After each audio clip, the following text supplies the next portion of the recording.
ഈ സുഖമില്ലാത്ത അച്ഛൻ എന്തിനാ പണിക്ക് പറഞ്ഞേക്കുന്നത്?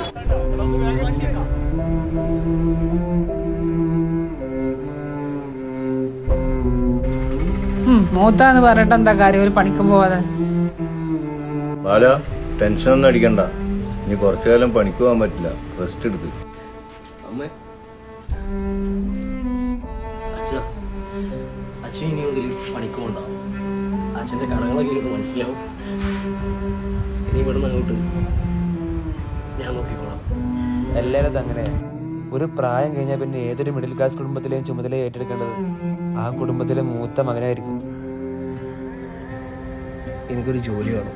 എന്ത് ജോലിയാണെന്ന് എനിക്കറിയണ്ടാ, പക്ഷെ എനിക്കൊരു ജോലി വേണം. ഇനി മുതൽ എൻ്റെ കുടുംബത്തിനെ നോക്കേണ്ട ഉത്തരവാദിത്തം എനിക്കാണ്. എന്തെങ്കിലും ഒരു ജോലിക്ക് ഒപ്പിച്ചിരുന്നു എന്നാ ഞാൻ ചോദിക്കുന്നില്ല.